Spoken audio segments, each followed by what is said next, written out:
Pronti? Okay. So, what about the relationship between science and technology from your point of view? Well, in agriculture, the impact of technology, of evolving technology, is almost total. It has impacts upon workers, on agricultural labor. It has Can you stop more? the same international perspective in the context of. And from the beginning. So we were talking about the relationship between science and technology and the implication, the social implication. Well, agriculture is I think a very important aspect of society to look at the interrelationship between science and technology and society. Agriculture was the first science.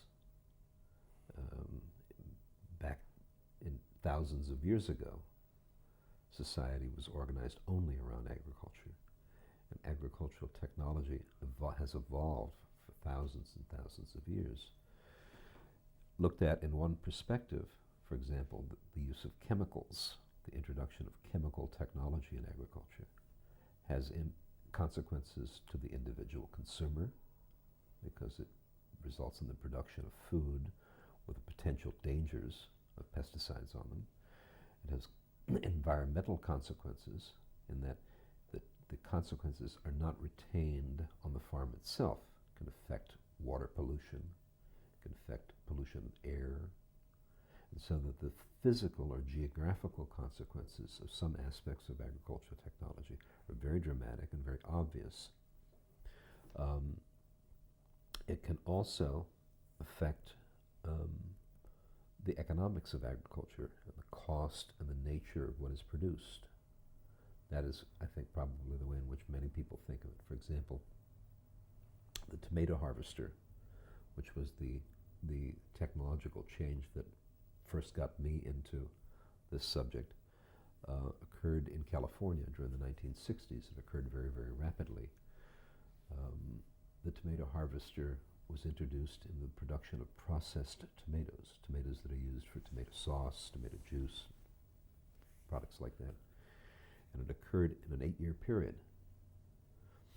During that 8-year period, when the tomato harvester, the machine, displaced hand labor in harvesting tomatoes, what happened was, in California we had 6,000 growers of processed tomatoes who had an average sized farm of 33 acres. 8 years later, the 6,000 farmers declined to 597.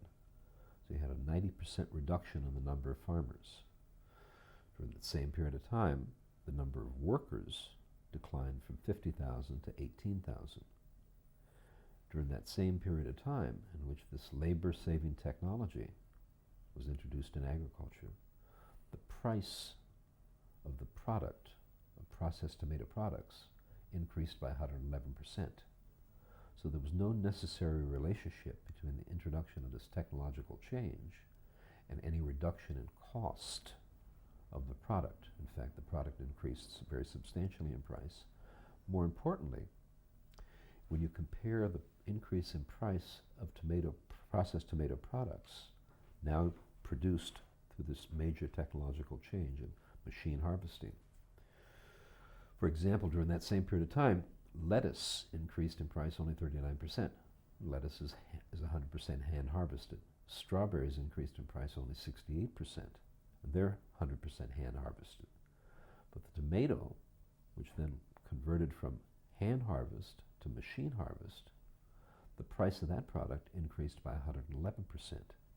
In other words, there was no reduction in the price of the product to the introduction of the technology. And there was, at the same time, a devastating impact upon 9 out of 10 farmers who produced the product. They no longer could produce processing tomatoes. It had devastating impact on 60% of the workers who were formerly the hand harvesters. The reason for it essentially was that the machine is a very expensive product.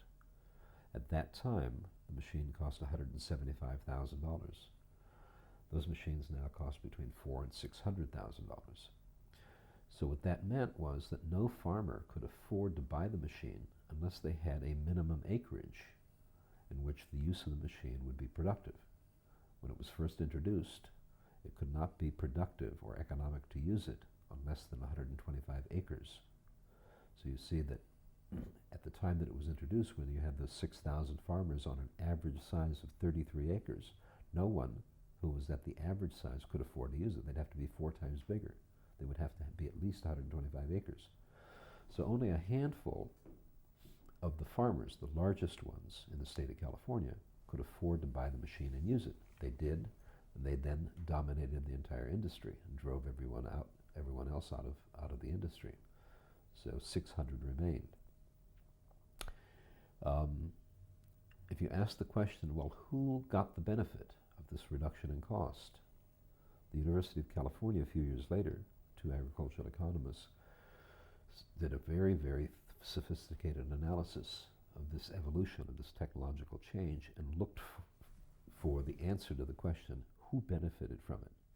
Their conclusion was that the tomato processors were those that benefited from it, not the farmers, not the farm workers, not the consumer, but the people who produce processed tomatoes, who make the juice, who make the tomato sauce, benefited from it.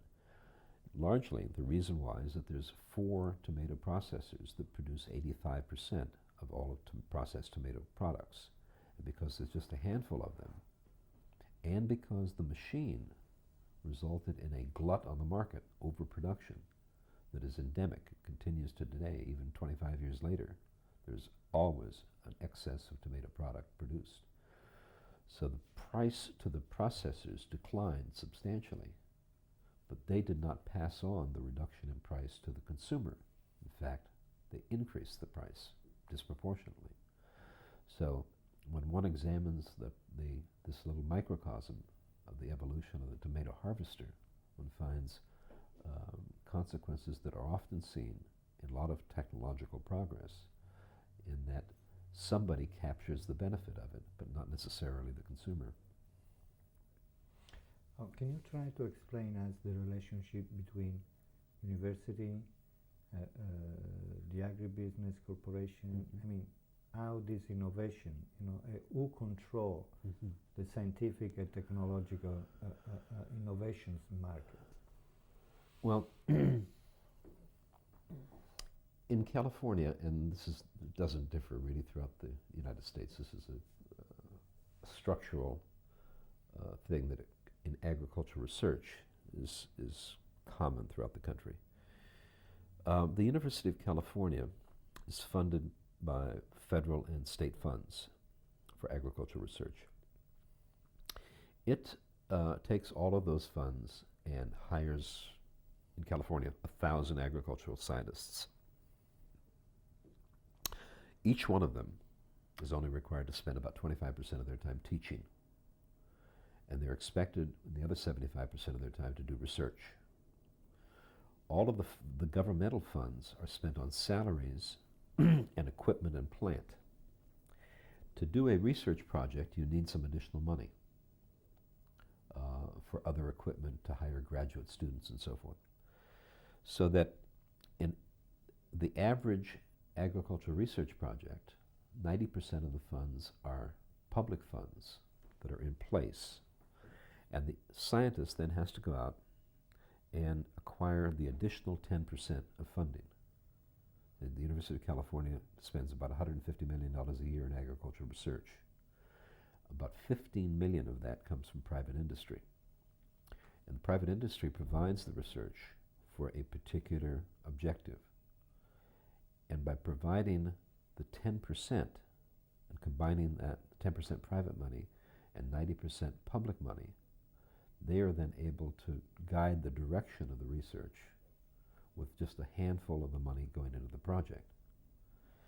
Unless the industry comes along and provides that money, a research project cannot be undertaken, because all of the public money is devoted to fixed plant and salaries. It doesn't have to be that way, in fact, but that's the way it's structured. So each researcher goes to an industrial source of funding, proposes a project, and if the industry finds it to be in their self-interest, they'll provide the additional funding.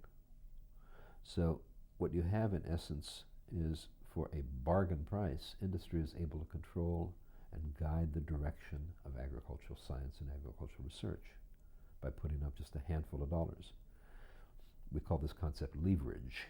They're able to lever public funds with a very small amount of private funds. Now, that aspect of agricultural research, although I'm not as completely familiar with it as I am with agriculture, is a generalization that you can identify and see operating in universities generally. Universities generally devote their fixed funding, their more secure funding, to buildings and salaries. They hire faculty, and they'll pay their faculty with their fixed funding. Everybody is expected to do research, but rarely do the universities provide the funding to the researcher to complete the research project. And so the researcher has to then go out and hustle money from those people who have a very direct interest in seeing the research undertaken and completed successfully. For the most part, those are industries: electronics, agriculture, nuclear, biotechnology, whatever it may be. And if the research project that is being proposed by the researcher is perceived by the industry to result in a likely economic payoff to them, then they'll fund it.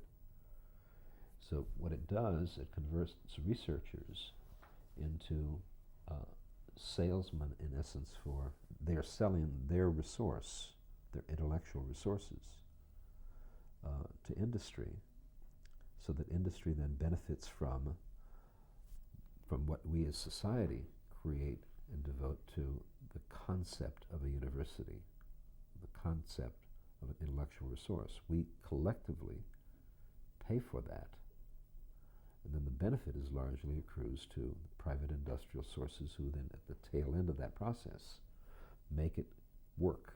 They make scientific research work because they provide those last few dollars for any particular individual research project to be undertaken.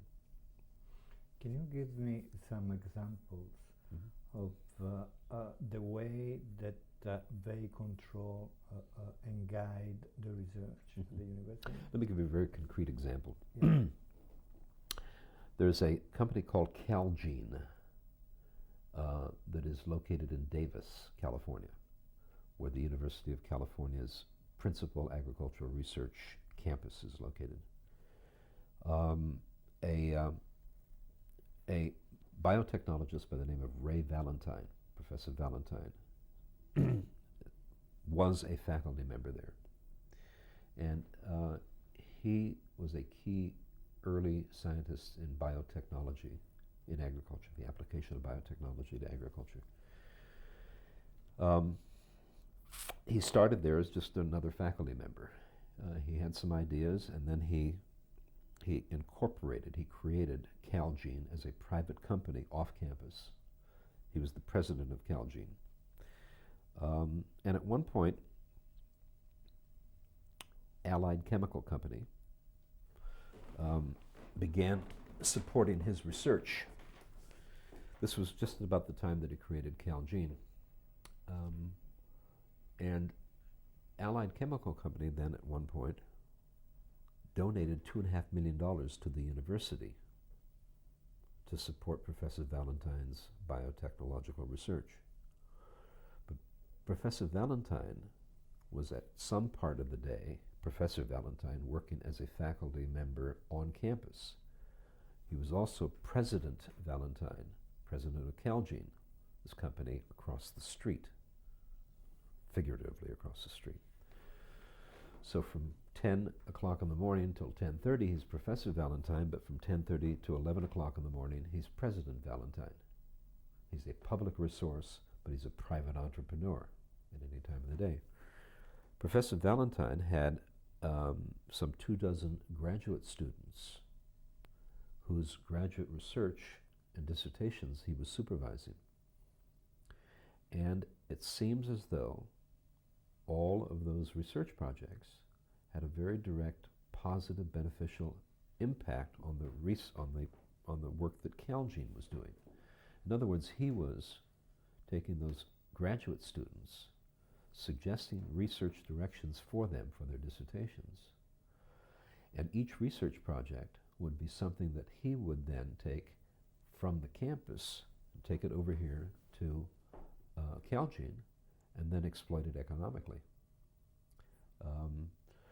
Now this all became public when a number of the graduate students began to feel as though that they were being exploited economically, that they were being used as in essence, unpaid scientific researchers, not for Professor Valentine, but for President Valentine. That their work on campus was being used off campus by Calgene. And Calgene was going to take their work and then take the economic advantage of it in the production of Calgene's products. So finally, a fair amount of press attention was given to this. And the university, to its credit, told Professor Valentine that he either had to be President Valentine 100% of the time, that is, he had to resign his faculty position, or he had to give up his business.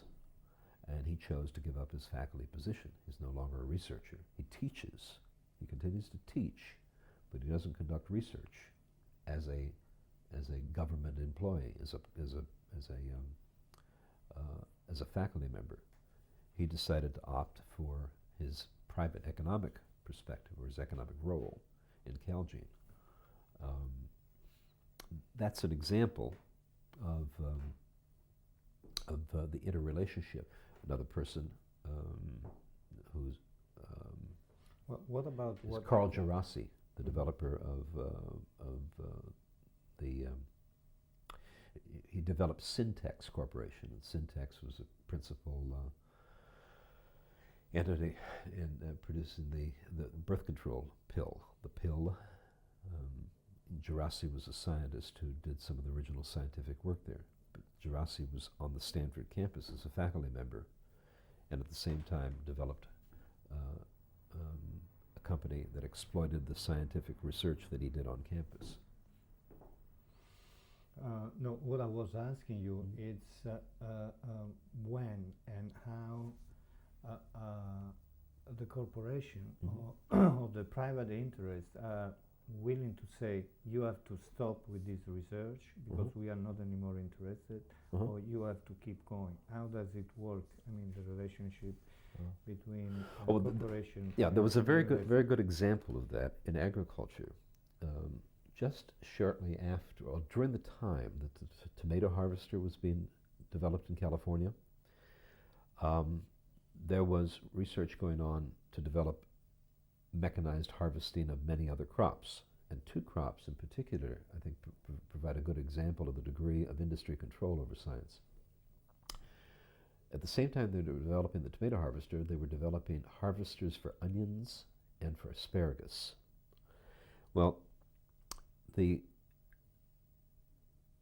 money that was being provided for these projects were from the producers of those products, from the not individuals, but they have organizations. There were like 300 onion producers in California, 300 farmers producing onions. And they were organized into a collective onion producers association, and that association was providing the money for the development of the onion harvester to the university, and the university was conducting the research on campus. The onion producers saw what was happening in the evolution of the tomato harvester, and they saw what was happening to small tomato farmers. They were being put out of business because the machine was a special machine that could only be used to produce tomatoes. And they reached the conclusion that if the onion harvester was successfully developed, the same consequences would happen to them, that most small onion producers would be put out of business. And so they therefore reached the conclusion that the project should not go forward. They withdrew the money from the university, told them to stop the development of the harvester, and they did. Now the university could have, if it wanted to, it could have taken public money and said, okay, the onion industry doesn't want the machine, but we think it should go into operation, and it could have finished the job with public money. But it chose not to do so because the industry told them not to do so. And I think that example is an example of the responsiveness of at least agricultural research in a public context. They will respond and do something when an industry asks them to do it if they'll provide the money. But if the industry doesn't want them to do it any longer, they'll stop it, even though that ends that development of, quote, progress in that particular crop. Same thing happened with asparagus. They were developing an asparagus harvester. Small asparagus growers saw what was happening to small tomato growers. They said, we don't want that kind of a machine in the asparagus industry because it'll drive us out of business. So they told the university, we're pulling our money out and we don't want you to do any more research on that particular project. The university said, sure, we won't. Ok. Quanto c'hai ancora adesso? Tom, quanto c'hai? Okay. Well, let's talk a little bit about the idea of progress. You know, I mean, again, according to your experience, you know, especially in agriculture, what science and technology did for quote-unquote progress? You know? Well, again, turning to the example of tomatoes, it is very difficult to find some positive result in the development of the tomato harvester. That is, to find some good thing through this progress in science. Unless you are Heinz, Hunts, Del Monte, or I can't remember the fourth one. Unless you're one of the four major tomato processors, nobody benefited. The farmers didn't benefit. Even the large farmers that continue in the industry today, because of the perpetual glut and the overproduction, they're not making any more money than they were before. Farm workers didn't benefit from it. 60% of them were put out of work. In fact, more than that, because the machine developed further, and the number of workers required on the very latest machines are next to none. Consumers didn't benefit from it because there's been no long-run reduction in the cost of tomato products in comparison to any other product. The only people who benefited from it were tomato processors, as I said before. So that oftentimes when people, the average person, becomes aware of a technological change, they think of it as progress, as a social good, because it changes the production of that product and reduces the cost. They perceive it to be a reduction in cost. But a reduction in cost in the production of product does not necessarily reduce the price of the product to the consumer. It does so only in what economists call pure competition, with large numbers of producers, in which a reduction in cost will reduce the price of the product.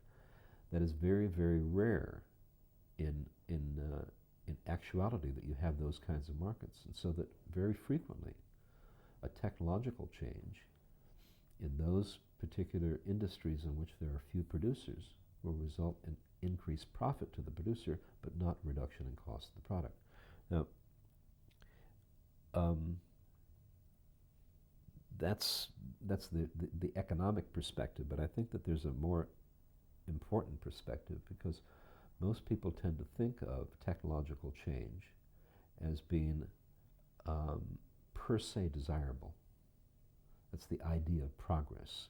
That's the idea, the notion of gee whiz. The way in which something is being done is different, new, and because it's different and new, in and of itself, it's desirable.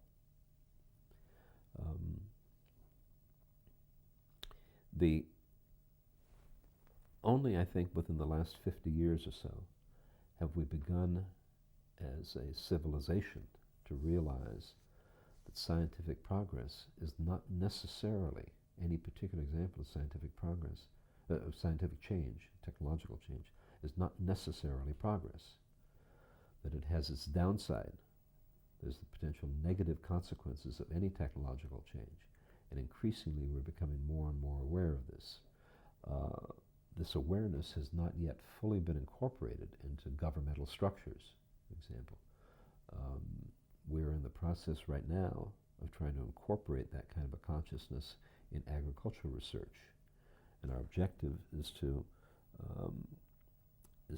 get Congress, United States Congress, to build into the statutory agricultural research system that is funded by the federal government. So the federal government provides over $1 billion a year to support agricultural research. Agricultural research, in comparison to most other industries, is largely supported by public funds. Much other research, electronics, and a variety of other things, there is a greater mix of private and public. But agriculture has been, both in the United States and throughout the rest of the world, agricultural research is very often a collective public enterprise.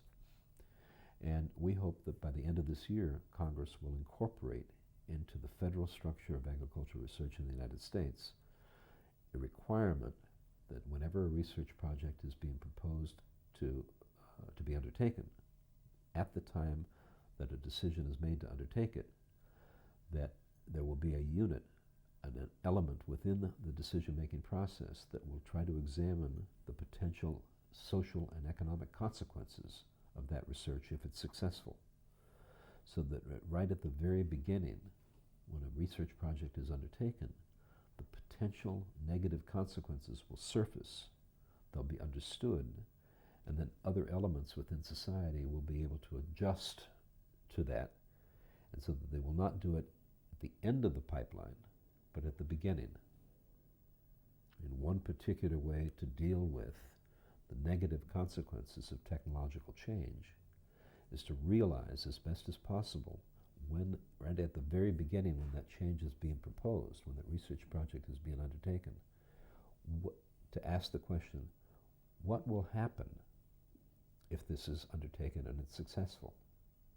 And to ask that question in a very detailed fashion, and then say, okay, there are two things that can be done. If the consequences of that project are so devastating, then maybe the project shouldn't be undertaken.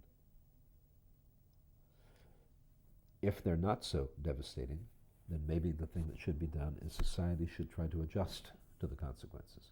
Let's say the consequence will be that large numbers of people will be put out of work by a particular scientific project. Then maybe one thing that should be done years before the project is completed and adopted is to begin retraining the workforce. But if we know 5 or 10 years in advance of the development of a robot to produce hamburgers, then we'll begin to retrain the people who work at McDonald's, who fry the hamburgers. But if we have an automatic scientific hamburger frying machine, and we know that it's being developed, and we know that it will be successful, then why wait until the people are put out of work to try and find some alternative work for them? If we have an early warning system that will tell us a few years in advance that this is going to happen, then we can adjust as a society to that consequences earlier and reduce the emotional, the economic consequences to the people who become the victims of scientific progress. Can you tell me? Okay.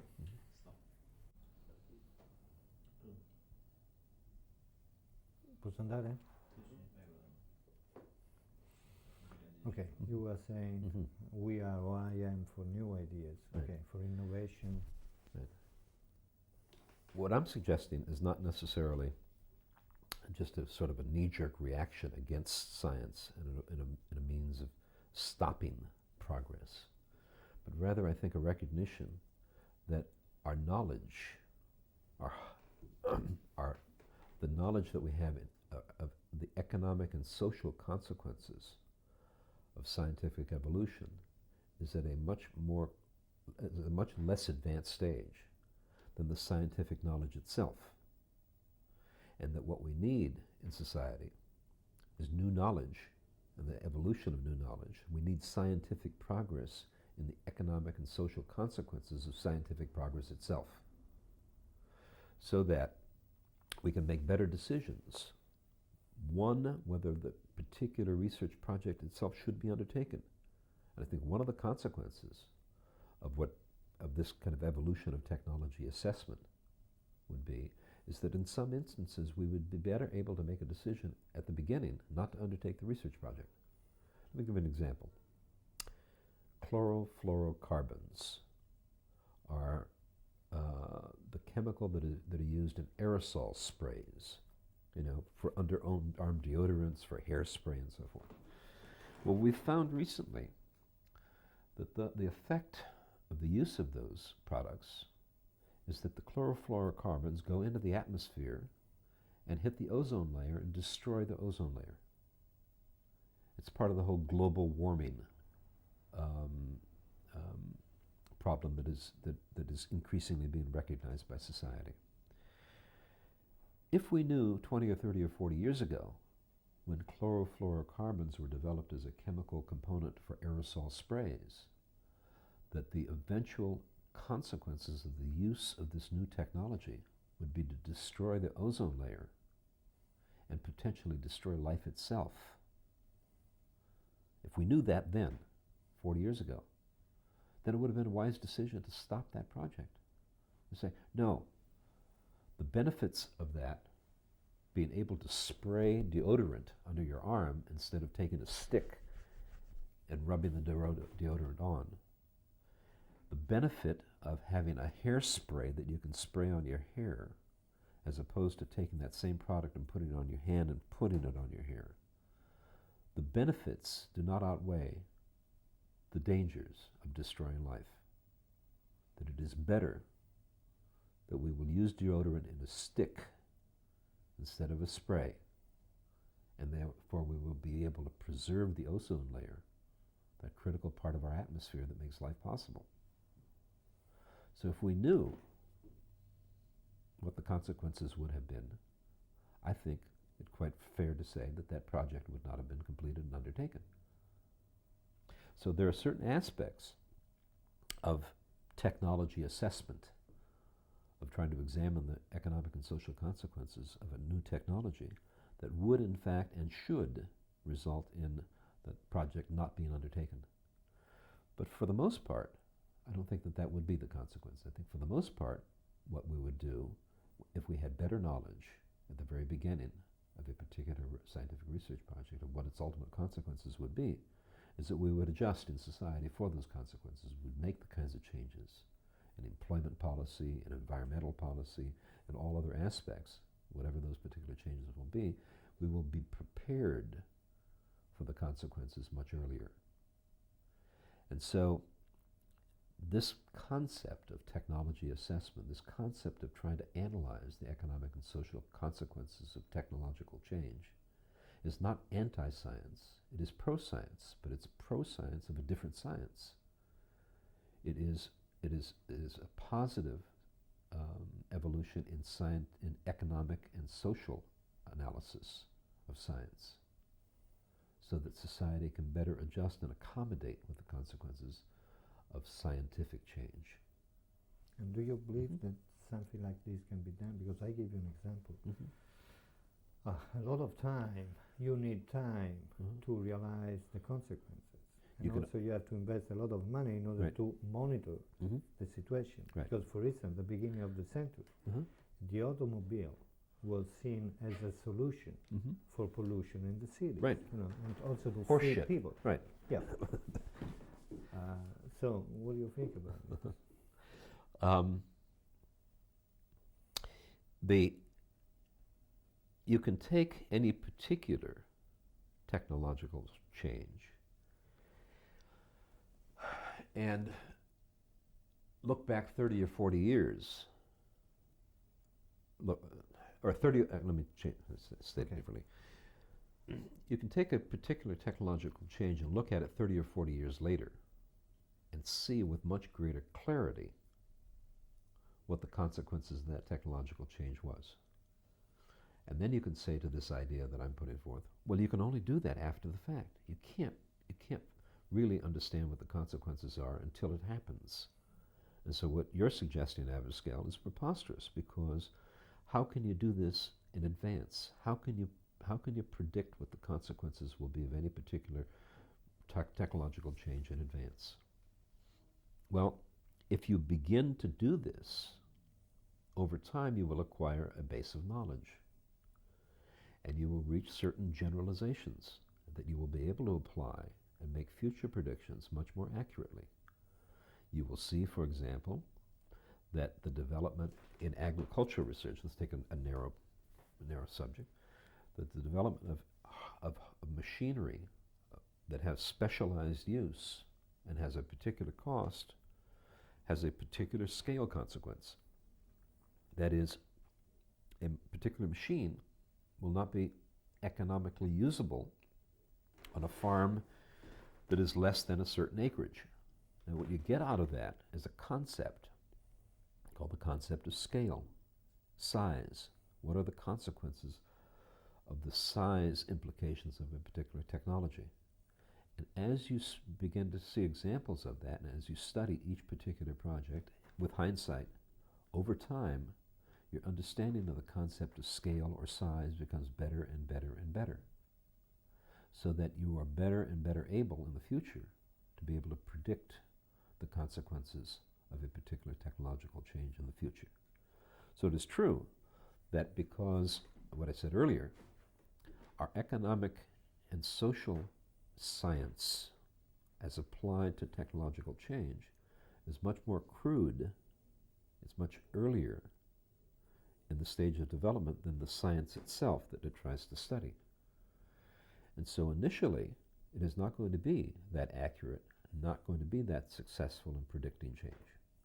So we should be careful in applying the results of technology assessment when we introduce it into a particular aspect of science, because we can't be that confident initially that our conclusions are accurate. But over time, our conclusions can and will be more and more accurate. And so the extent to which we then use technology assessment to actually stop a particular research project will evolve over time, so we will become more and more confident that the conclusions that we're reaching will be better and better. Okay.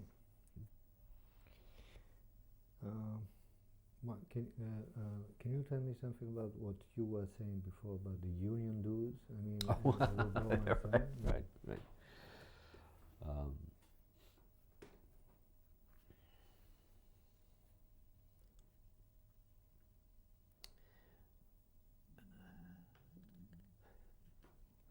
Well, we can talk about innovation, technological innovation in working class. Right. Sometimes the reaction to that technological change and its labor impact is dealt with fairly crudely.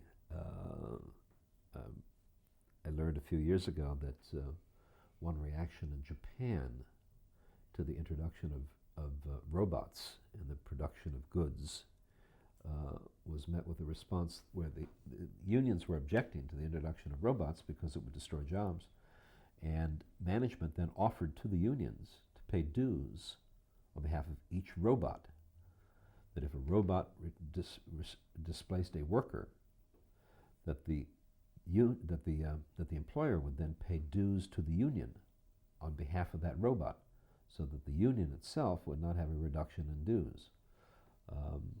I think that was a relatively cynical response by management, because the consequences were perceived by them to be that the only thing the labor leaders were concerned about was their revenue from dues. Labor unions were concerned not simply because their dues would decline, but they were concerned because of the effect of destroying jobs to workers.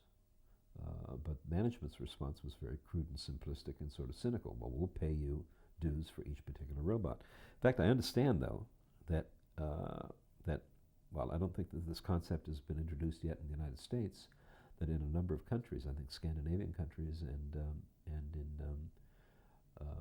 Japan, that in fact it is being done. That now you can take and generalize from that And one good suggestion that could be made is that the introduction of robotics, in the production of goods shouldn't be necessarily be compensated by the negative consequences shouldn't be compensated by the payment of union dues from the employer to the union, but that the introduction of technology like that should be taxed, so that society then takes some of the reduction in cost from the employer and uses the tax produced from the taxation of technological change to ameliorate the consequences. An example would be to tax robots and use the revenue to retrain workers. That concept, I think, exists in some parts of the world, where technological change is being taxed, and then the revenue is used to mitigate the economic consequence or the labor consequences of the introduction of the new technology. Okay.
adesso voglio vedere, no forse c'entra, aspetta che stavo prima con lui, l'ho tolto e faccio l'inquadratura e poi cambio.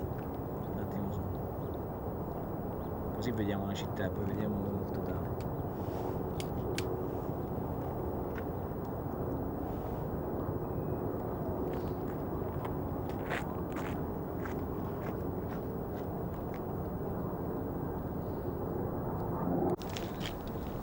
Dove te la vuoi fare vicino alla macchina? Dove te la vuoi fare? Anche la macchina così.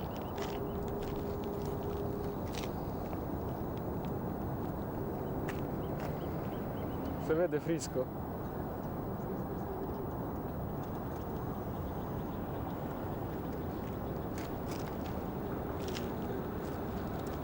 La lunga questa? Se tu ti metti in ginocchio un po' qua, La lunga? no, bella pure questa, ma no, questa. E poi ci fai i piloni, adesso facciamo i piloni subito dopo. Di cui uno è bello più a sinistra perché ci avremo San Francisco col pilone dietro. Comunque adesso la facciamo.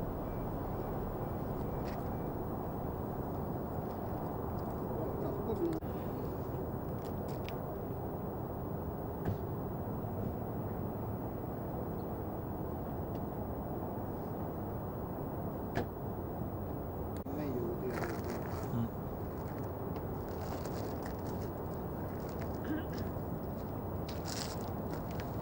Niente, poi bisogna fare un paio di panorami. No, aspetta un minuto adesso. Per parti della città fammi vedere partire tutto sto.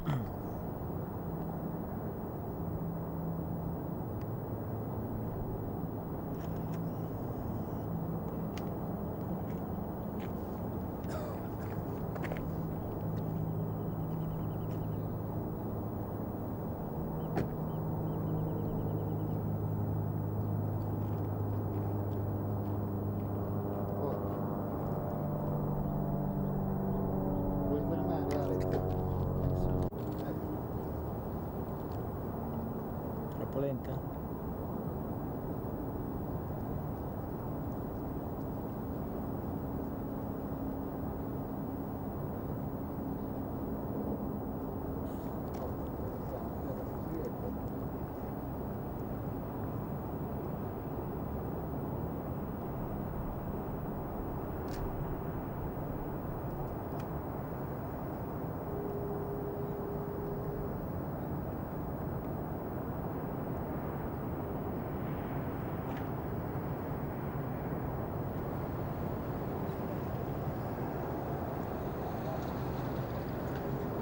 Prova a cominciare ad aprire adesso, Alex.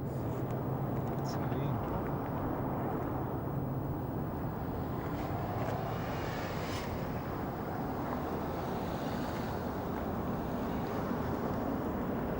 Oh, oh, oh.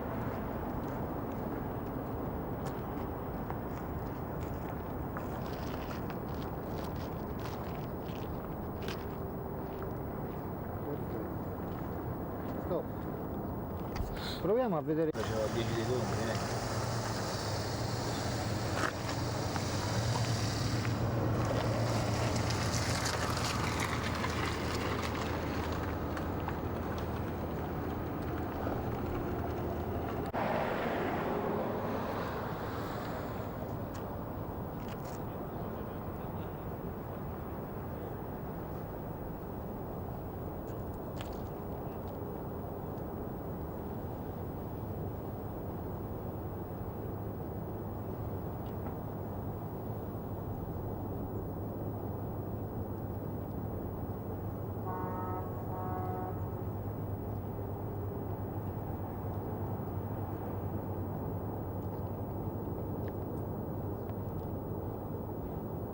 Perfetto.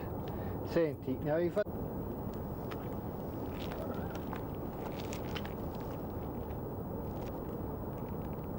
Ma Silicon Valley qual è? Silicon Valley è ma è un posto come San Francisco, cioè lì dove hanno inventato i computer.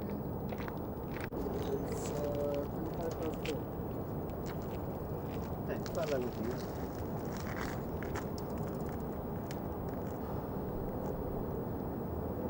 Mo esce le campo.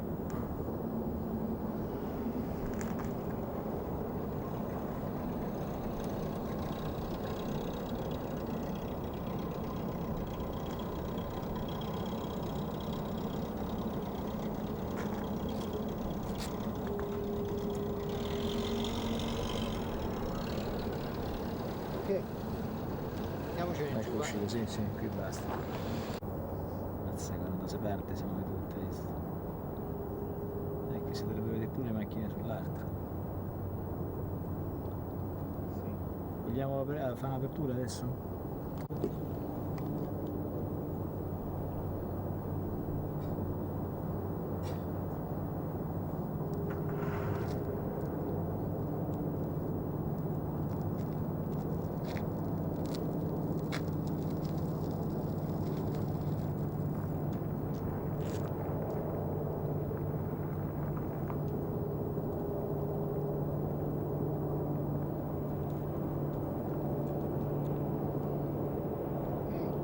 C'è una Qui apri poi? Sì, sì.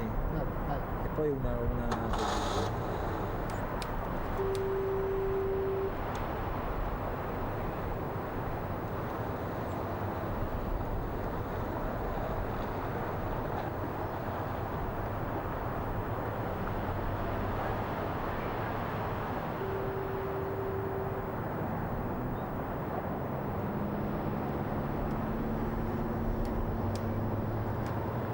Forse abbiamo troppo cielo. Giù. Dicevi, no?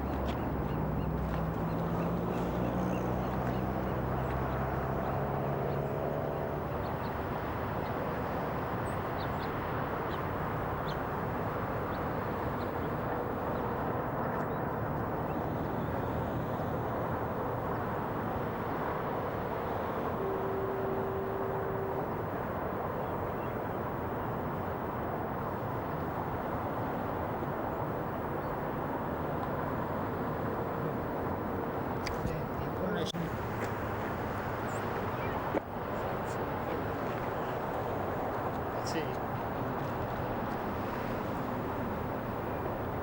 Pensa.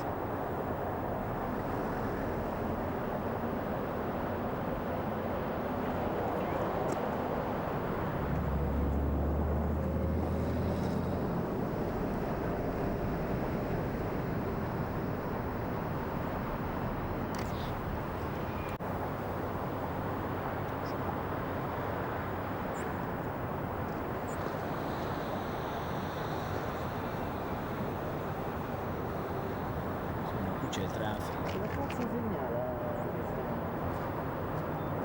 Che segnale.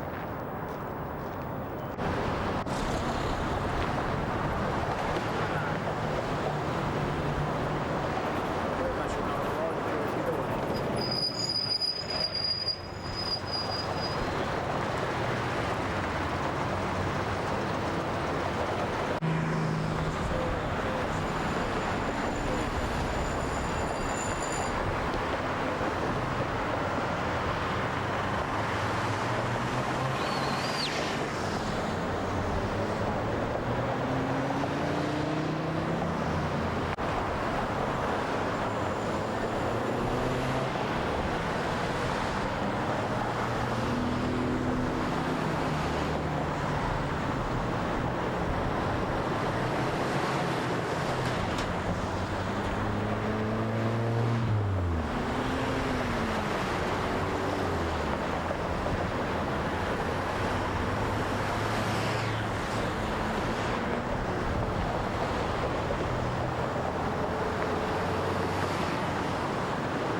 Passa ristretto al massimo.